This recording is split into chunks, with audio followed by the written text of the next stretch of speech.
Hello, my friend Steven. Hello. Uh-oh, I just lost you. Are you back? I'm here. Did I There leave? you are. Nope, you came back. Hello, Emily. Hello. It's so good to see you, Steven. Thank you for spending some time on your Friday afternoon to talk to me. Um, for anybody who's watching that has no idea who this amazing man is, Steven Ritz is America's favorite teacher, my favorite sustainable gangster, a change maker extraordinaire, and I've been a massive and huge fangirl. I like the horns.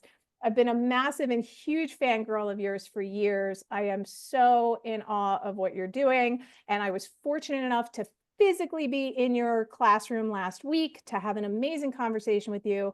And that conversation was so good that I said, hey, can we jump on Zoom next week and record it so that everybody else gets to experience Well, your awesomeness too? So thank you, thank humbled, you. honored, and always a pleasure. So let's get this party started. Let's And do thank you it. for reminding me. What am I reminding you? You are the number one teacher. You Life is are the number one teacher. that too. So, Stephen, for anybody watching that doesn't know the awesomeness that is you and Green Bronx Machine, can you share a little bit about who you are, what you do, and how has Green Bronx Machine evolved into what it is now from where you started? Sure. So I'm a lifelong educator, started in the classroom, became an administrator, had some visions for schools. And, I think it's important to talk about the difference between a vision, an illusion, and a delusion. But had this notion that we could get to high performing schools and happier, healthy children via the art and science of growing vegetables in school. And oh my God, we're growing tons of them. Now, I'm not the salad guy, I'm not the garden guy. I'm the guy who has kids growing food, but it's aligned to every single thing that they do in school: reading, writing, math, entrepreneurialism, health, wellness, opportunity, marketing, media, cooking. And, what started as a program with overage, undercredited kids, basically kids who are in and out of the criminal justice system looking for an opportunity, has morphed into, of course, that, but an opportunity to actually get kids before the problem, get them on the good hockey stick, the trajectory of good health. And, you were here today. We had little ones in here filming, and, you know, uh, kale is the new normal here. So I like to say we grow vegetables, our vegetables grow students, our students grow schools, and our schools grow resilient communities. But, this is a prime example. This is a program, but our school now exceeds, state benchmarks on all of the 10 school performance indicators, a school that was once, failing and subpar. And, it starts with curriculum. It starts with professional development. It starts with what I call alignment over agreement. It starts with, the fact that, number one, the cool thing is every 30 days, I've got tons of food to eat in a community that has limited means and limited access to healthy, fresh food. And it starts with this notion of growth, and that, it's cool to see things grow. And it's about environment, so this is, as you found, a bit of a wonderland up here in a 110-year-old building in the middle of the South Bronx, in a 4-story walk-up building.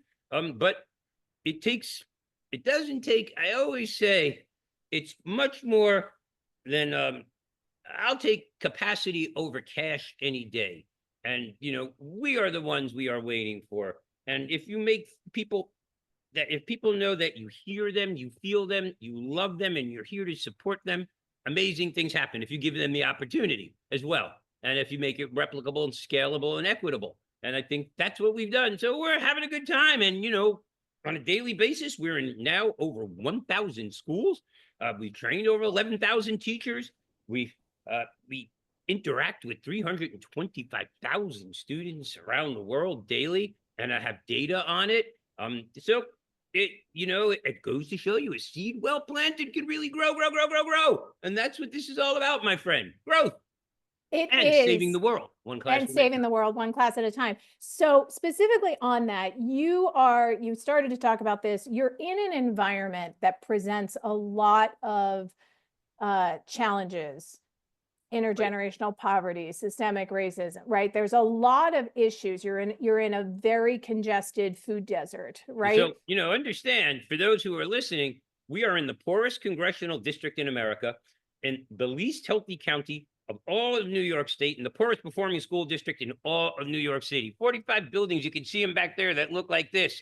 And our neighborhood is often referred to as Carajo land, and I'll leave it at that. But intergenerational poverty, health disparities, life expectancy, obesity, heart disease, violence. There were 7 shootings this week within 3 blocks of the school. These are things that really add up. Lack of opportunity, a lack of access to food, lack of transportation, space, working buildings. Look, I walked a kid home today, 15 floors up, because the elevator wasn't working, and he wasn't going to come in unless I can get him down and get him back up, because he's afraid of who and what he encounters in the staircase. These are things that nobody should have to deal with. So the possibilities of taking, a space and making it warm, welcoming, green, and inviting, that smells good, that looks good, that feels good, that just makes you want to take pause, take a deep breath, and then dive in, is a good place to start. It doesn't have to be expensive. It has to be smart. And again, for me, I believe the greatest natural resource in the world is the untapped potential right in communities like mine. So we got plenty of smarts. We just need to unleash them and activate them and get those little brains and bodies moving, and, get them off sugar and get them on vegetables. And obviously the students are the biggest part of, your biggest focus, because you Oh, are a teacher, because absolutely. you are in a school. It's quality of teaching, quality of learning. My secret agenda is really to end poverty. And how do you Right. end poverty? You end poverty through public education. Let me be clear. Public education is the greatest lever this nation has towards equity, equality, and opportunity. No other tool. And it's also the safeguard for democracy, which now more than ever, although a separate conversation, we really need to discuss.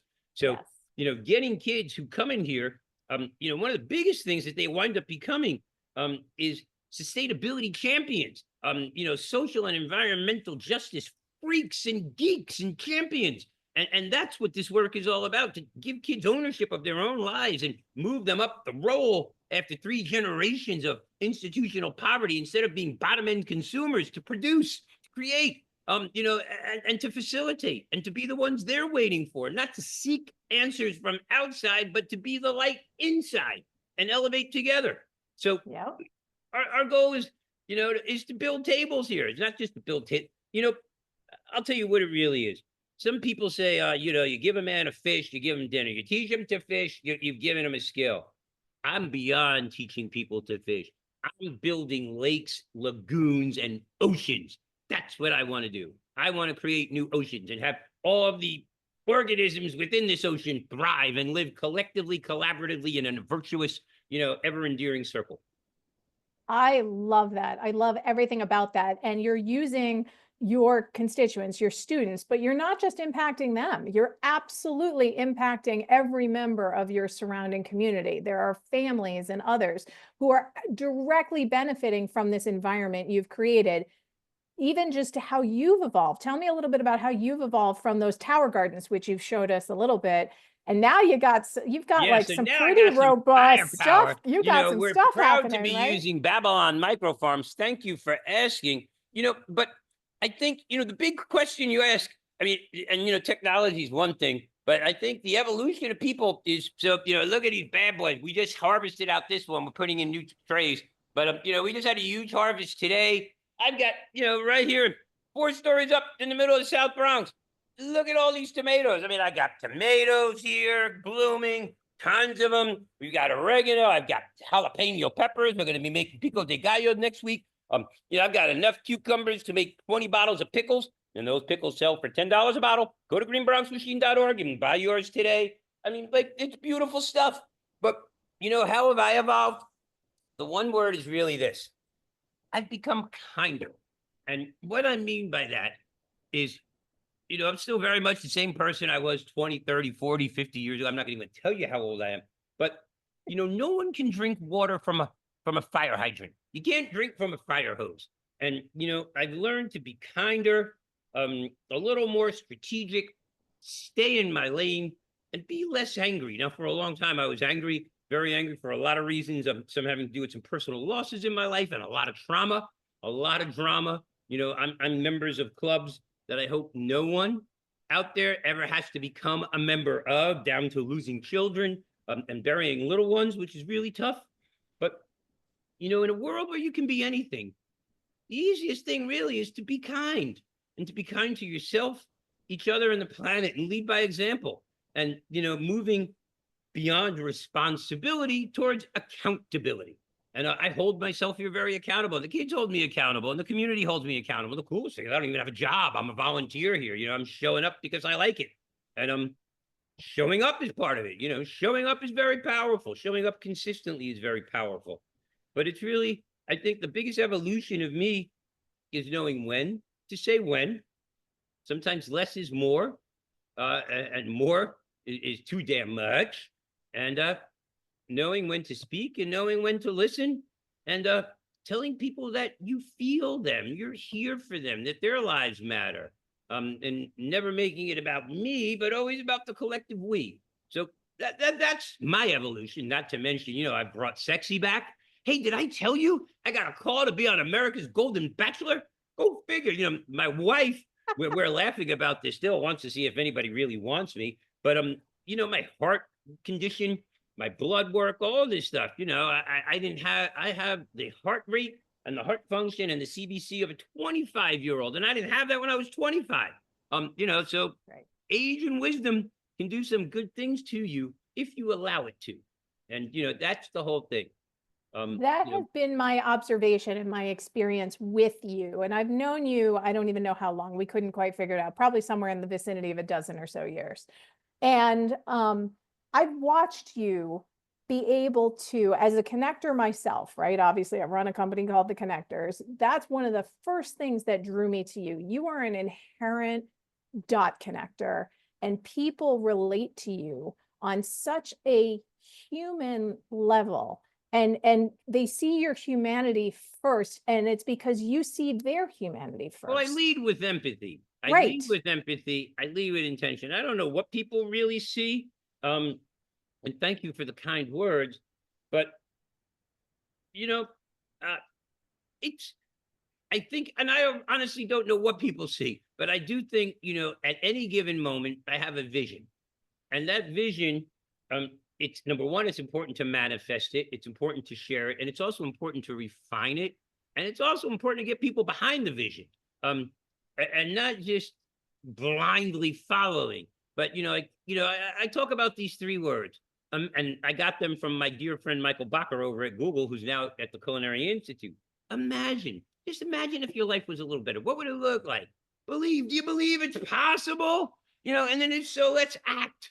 It's called, basically belief, agency, and identity. And nobody rises to low expectations. And one thing about me, I got high expectations for everybody and everything. Like, I'm not here to succeed here. I'd rather fail there than succeed here. And I have very high expectations.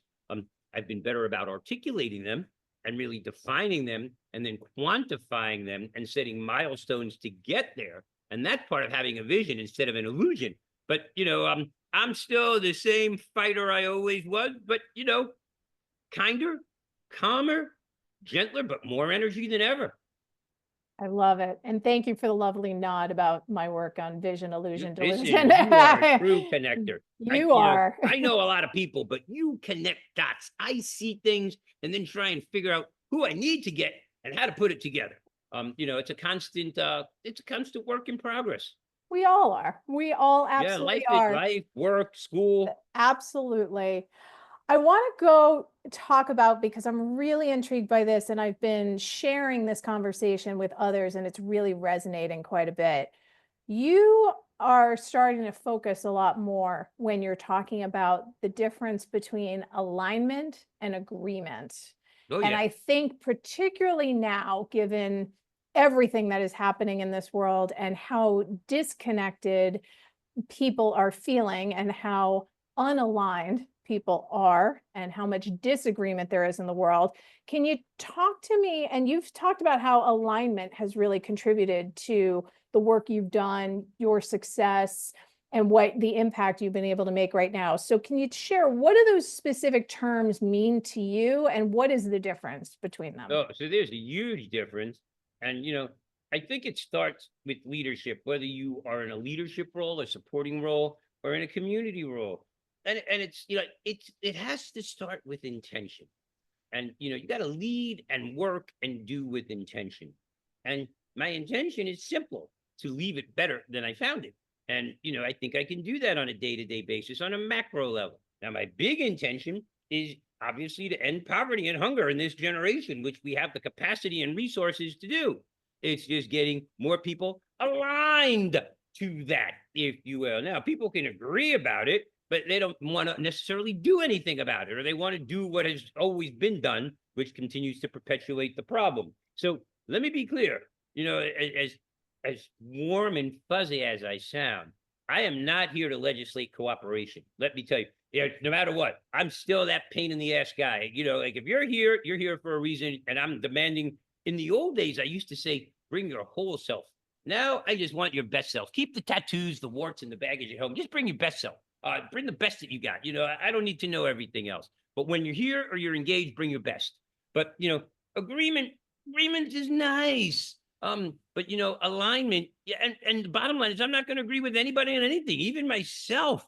I've vacillated on so many opinions. I've seen data that is driven by beliefs from one direction to a whole nother direction. I've seen impact that can really change the way you look at a problem, or how you intend to solve it.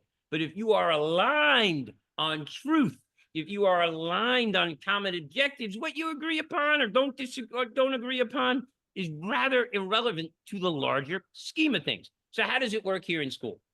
Look, I want everybody looking the same way. And what does that mean? This school is about two things. This program is about two things: quality of teaching and quality of learning. And along the way, we grow vegetables and we grow kids.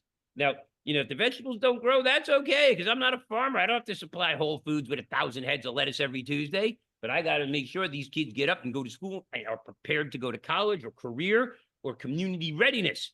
So dead plants are okay by me. But the align, and some people may not agree with that. The plants should always live.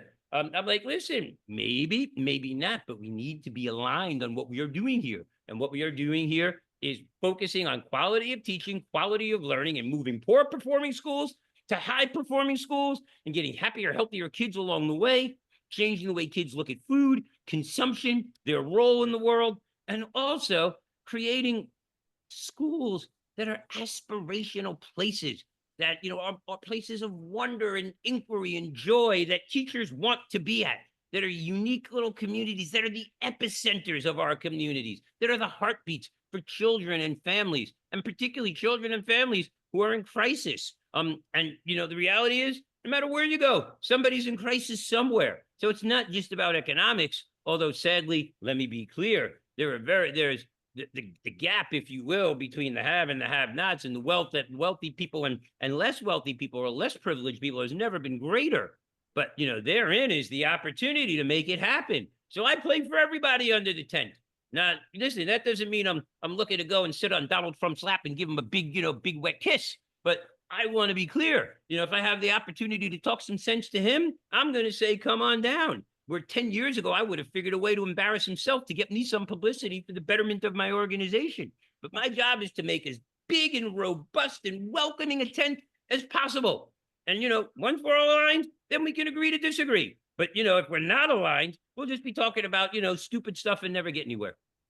So in that same vein, perfect lead into the next question I had on my mind. How do you go about, maybe not the Donald Trumps of the world, but you're in a system that isn't always incentivized for alignment, Well, right? let's call the system what it is. The system was designed for at most 50% success, and then to monetize all the failure. And we have built economies around failure. They're called prison, mental health institutions, group homes, remedial services. And there are a lot of people who don't want to see any of that go away. A lot of people are getting rich off that. But how do you bring people in? I think you bring people in by success. And what does success look like? It doesn't mean I'm better than you, or, ooh, it looks like me. it's attraction. I mean, I, I'm not beating anybody down to get behind me. I'm not paying for followers. I'm not paying for likes. I'm not paying for social media. I'm not paying for marketing. I'm going to succeed. And, success begets more success. And also, success trickles down to immediate other people. So giving teachers tools that they can use regardless, on their own time, taking the monetization out of it is huge. Now, there are some people who are upset with that. But, I also think we're living in an age now where there's never been greater transparency. I mean, there's also way more noise. Let me be clear, to social media. And I mean, there's just so many distractions out there. But, at the end of the day, I also think success is really when you see it, no matter what it is. I'm not a baker, but I know the difference between a good looking cake and a not so good looking cake. I'm not a barber, but I can tell a good haircut from a bad haircut. Same thing with makeup. So all these things, which are anyway subjective, if you will, you don't need a whole lot of experience, but they are attractive. We eat with our eyes, we live with our senses, and I want to appeal to people's common sense. And then everything else gets on board. So when you see me working with kids for the betterment of their reading, writing, math, and employment possibilities, I think that's easy to get behind. When people see me, advocating, and I'm not the food police. Let me be clear. I have some strong beliefs on certain things, and I also believe food justice is racial justice. But in my own classroom, you know, uh, Kale, I'm not the food police, but I'm going to lead by example. And as someone, who had a professional athlete body and mindset at one point to get to 350 pounds and become a diabetic and talk about having to have a foot amputated to eat myself to good health, as opposed to, pharmaceuticals, that's an important thing. And then also just for kids to understand health outcomes and that input equals output on everything. And the most important place to start is with food. And when you can grow it as well, which is a great opportunity financially now more than ever. And this amazing word called hospitality. I mean, listen, no one's going to a hospitality school to go be the French fry clerk at McDonald's. And I'm not, speaking ill of McDonald's. However, I think, hospitality goes a long way to making people feel welcome. And don't you want to come to this place where you feel welcome? And, I think you experienced it. You come to this school, you come to this classroom, you come to this community, you feel welcome. And that's a good thing. And that's a good thing. Absolutely. You alluded to this going from 350 pounds and having all of these health issues and to how much of that you are the strong. First of all, I can't keep up with you. And I know that I don't know how much older you are than me, but you I'm are. a lot And older than you're a you. lot and God, going up and down those 4 flights of stairs, my quads were screaming at me. I can't keep up with you. But how much of your own journey around transformation do you share with your students? I'm just curious, like how So much of that plays a part?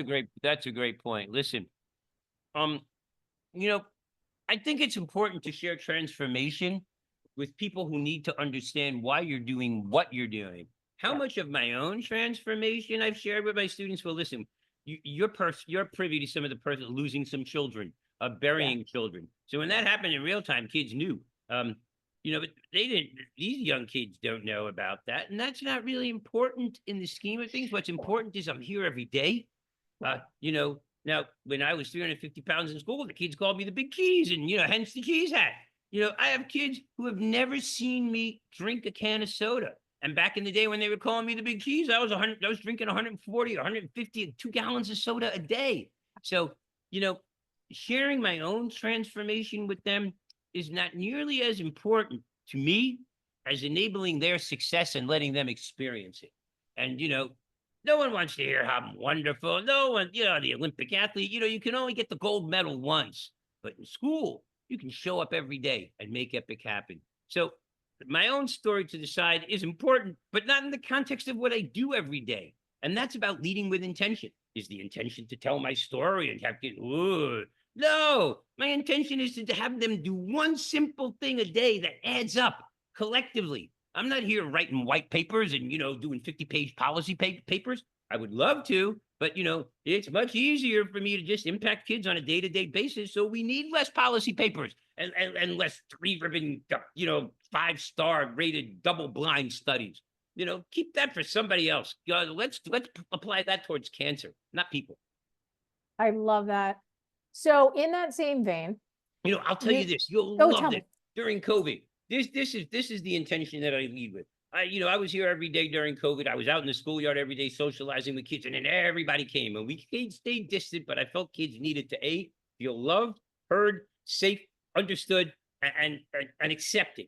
And more kids came. In the summer, once we're out there in the summer, and some kid turns and says, "Oh, Mr. Ritz, it's so hot. Can you buy me a soda?"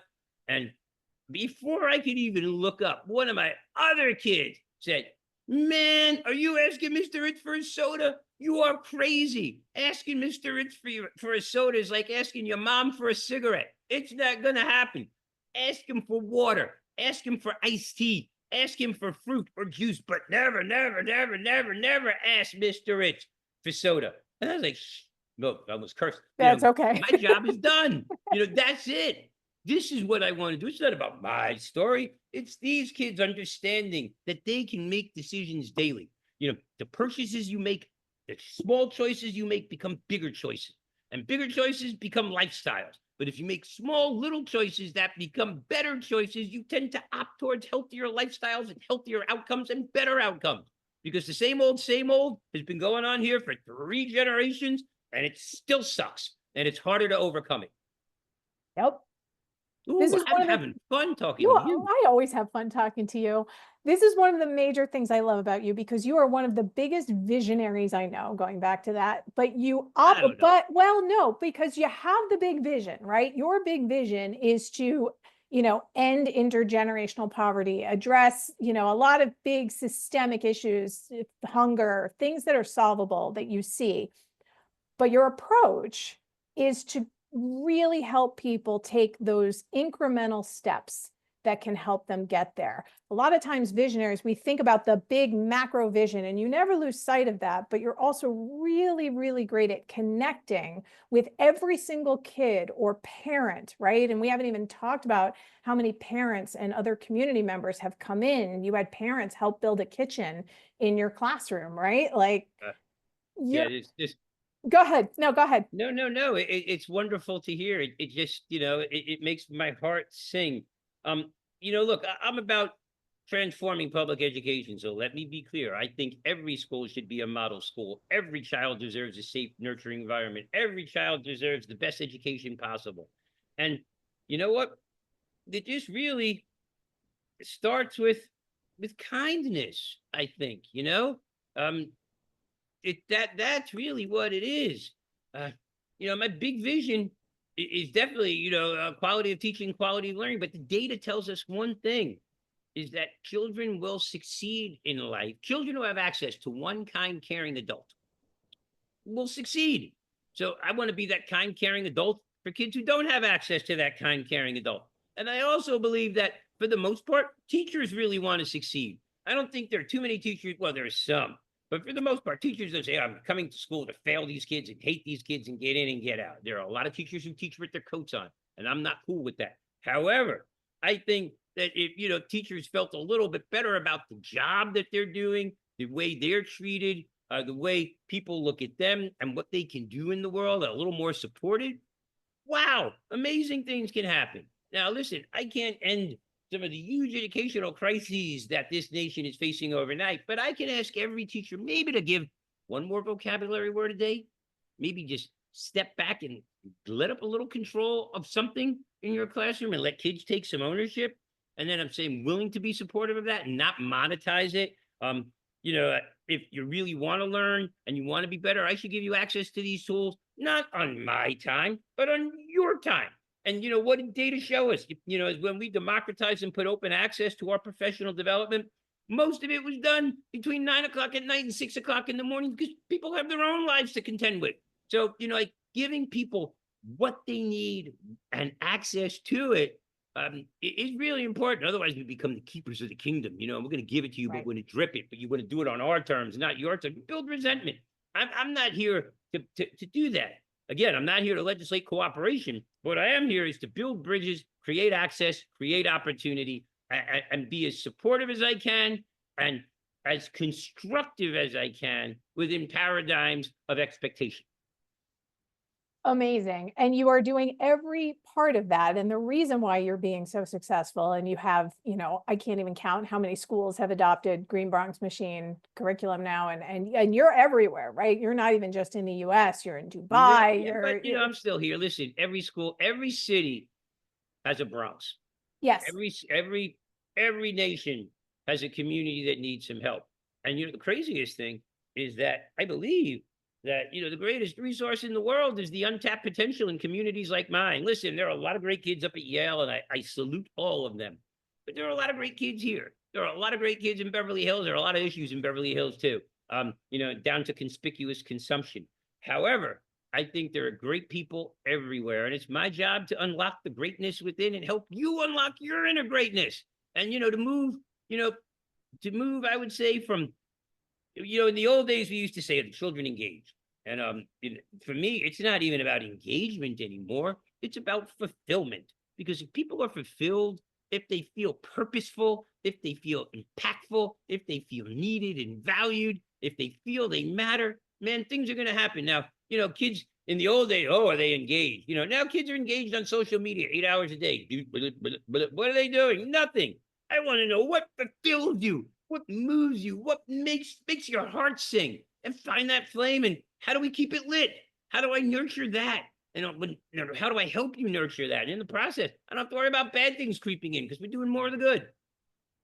So anybody that spends about 10 seconds with you feels seen, heard, nurtured, inspired, right? I could spend all afternoon talking about adjectives to describe you and how you impact and make other people feel.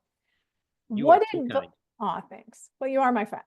I But will send you the check. there is a reason why you are one of my absolute heroes. But what advice do you have for people who feel overwhelmed by their circumstances? How do you Mm. encourage people to begin to think about taking action? Listen, there are days I feel overwhelmed. Again, I've been part of clubs that, I hope nobody is ever a part of. And, now more than ever, it's it's easy to feel overwhelmed. You've got voices telling you one thing, voices telling you another thing, social media telling you this, supervisors telling you that, kids who want this, uh, a nation in chaos, an environment that is becoming increasingly more challenged, and really toxic in so many ways. We're destroying the planet that birthed us. So how do you find that moment? I think it starts with the small things. And the small things are, hey, can you be kind to yourself? What's something I can do on them that's going to be good? And, listen, people don't need candy to feel better. You may think so, but, there are a lot of things out there that are marketed to us that make us feel better, but are nothing more than band-aids. What can you do that's going to make you feel good? That's going to help you do something for your own personal good. Then what can you do for someone else that's easy that will shock the hell out of them and make them just a little happier? Whether it's buy them a cup of coffee or sit down and talk to them, help them with their homework, do something kind. And then how do you just be a little kinder to the planet? Whether it's your food choices, your consumption choices, your transportation, walking, whatever it is, everyone can do a little less, can consume a little less and share a little more. So that's part of it. But there are some big things. Number one, uh, I always tell kids you got to pay yourself first. Now, what does pay yourself first mean? It means the line for nourishment starts behind me. Am I doing what I need to do to take care of me and keep the wheels on my bus? And if I can keep the wheels on my bus, then my bus rolls. And if my bus is rolling, you may want to get on it, or I may run you over. But if the bus isn't rolling over, I can't do much of anything. So, it's keep the bus moving. And it's also listening. I think it's important to really, and I do a lot of public speaking, but I do far more listening now than ever. I really do. And I try and separate the noise from the signal. And what do I mean by that? There are a lot of different voices out there. There are a lot of you want opinion. Baskin Robbins has 31 flavors, and they'll probably have another 31. But my goal is really to understand what works. What can I do today that I'm going to be proud of? And what can I do today that's replicable and expandable tomorrow? And then it's just, finding some time. And what that time means is, you know, whether it's time for mental health or silence. I have this crazy practice is hyperactive. I find a lot of answers in silence and stillness. So I do need to exercise more. So I'm putting that out there, and you can hold me accountable, Emily. But I also really think that people need to be still. I think they need to be silent. I think they need to be communal as well. I think, as much as we are all in the mood for more information, shut the damn computer down at some point. Look up and see the sun. And realize that my joy gives me gratitude. I like to say, I'm living. My gratitude gives me joy, and I wake up every day grateful for another day in a world where so many people don't get up, in a world where so many people won't get up. I start my day in gratitude, and my gratitude gives me joy. My joy doesn't give me gratitude. My gratitude gives me joy, and but that's a good place to start, and just take stock of where you are and where other people are. We wouldn't have the luxury of this conversation if we were in Ukraine or in Palestine or in parts of the world. And so that's a good place to start. And then the other thing is really just to be humble, and you don't have to always be right. That's the one thing I've learned, even though most of the time I am. I've been wrong on some big, big, big things. Let me be clear. You don't have to be right, but living well is the best revenge. And I'm not letting anybody, any politician, any current state of affairs, I'm not going to say who or what, but nothing is going to stop me from seeing the sun. Because you know what? Tomorrow the sun will come up, and it's on me to get out there and bask in it.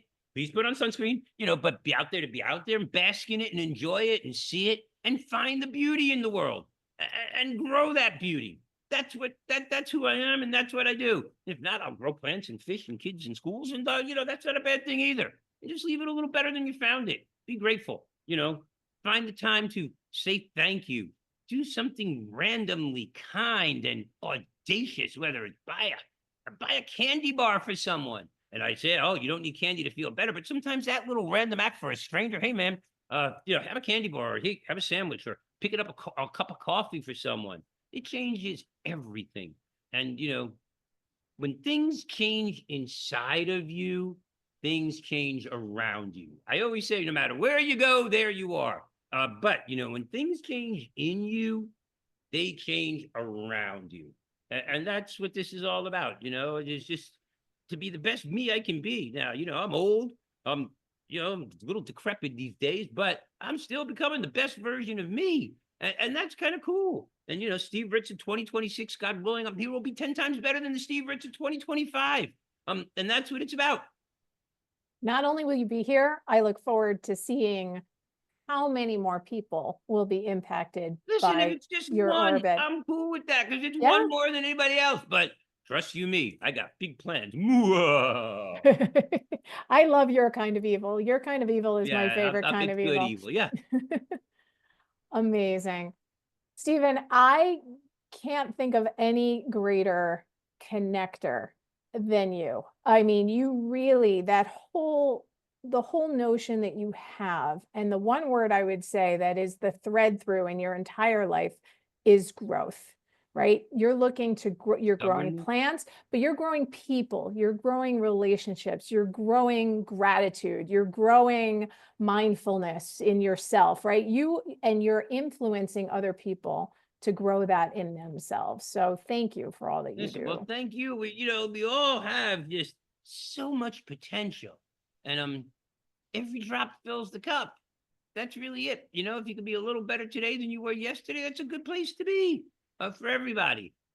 And I mean that sincerely. That's why the film is called Generation Growth. We want people to grow. So if you haven't seen the film, I know you have, but for anybody who's out there, please go to generationgrowthfilm.com. We have an amazing award-winning documentary. Or don't do that, do whatever you want. But that's part of what the film is about, because you can't you can't go from seed to harvest without cultivation in the middle. And I don't know if I'm really a connector or whatever you say. I'm a cultivator.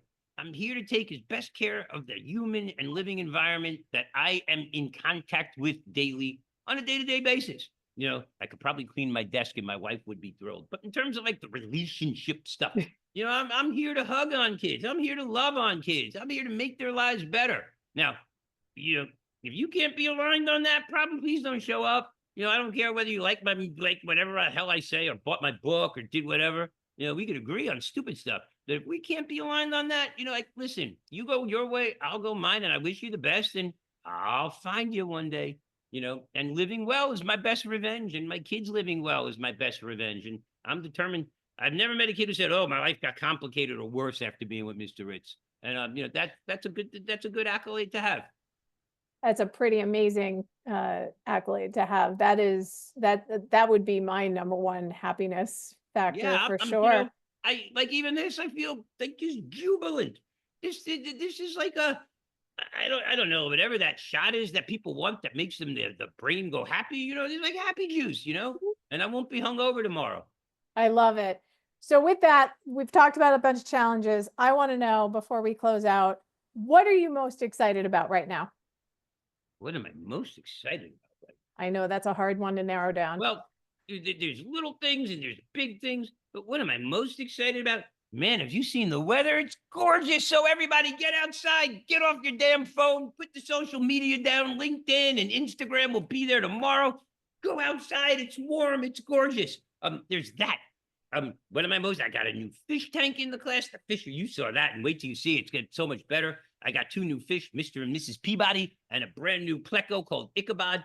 So I'm excited about the children coming back to school on Monday. So, I have little term goals and long term goals. I'm super excited about our new curriculum that's coming out, some new partnerships that we have. I'll be in Dubai in 2 months. I'm excited about all kinds of things. But, the most important thing is today, I'm excited about being alive. And it starts with, when I get up in the morning and I open my eyes, I say, thank you.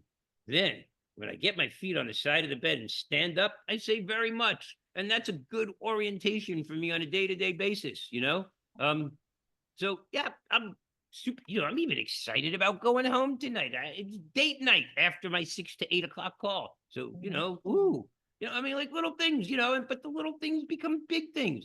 And sometimes big things are unattainable, but a lot of little successes add up to big ones. So there's that piece, but I'm excited to come back tomorrow. I'm putting a new filter on the fish tank. I'm getting a new air bubbler. It's going to look so cool. So the little things, the big things, but definitely the expansion and growth of Green Bronx Machine, and not to become an entity, but to become a force for democracy, for access, and open sourcing of hope.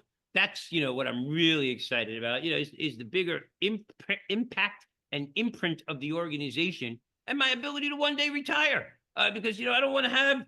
I'm not here to build an enterprise. I'm here to change lives. And when you change lives, other lives change lives. So whatever it will be, will be. So I'm looking forward to at some point. That doesn't mean I will ever stop working, because once I'm done with Green Bronx Machine, I'm taking on foster care. I got a lot of things I got to address. But that being said, I'm excited about the possibility, and I see it coming, of turning this organization into the next generation of advocates and taking the IP and the good that we do and letting those assets be used or composted into something better and getting on with the world. I don't want to be feeding America. I don't want to be doing something, that hasn't really said what it's going to, hasn't accomplished what it said its intent is, unless you give them more money and another $19 a month, for another generation. That's not going to happen on my ship.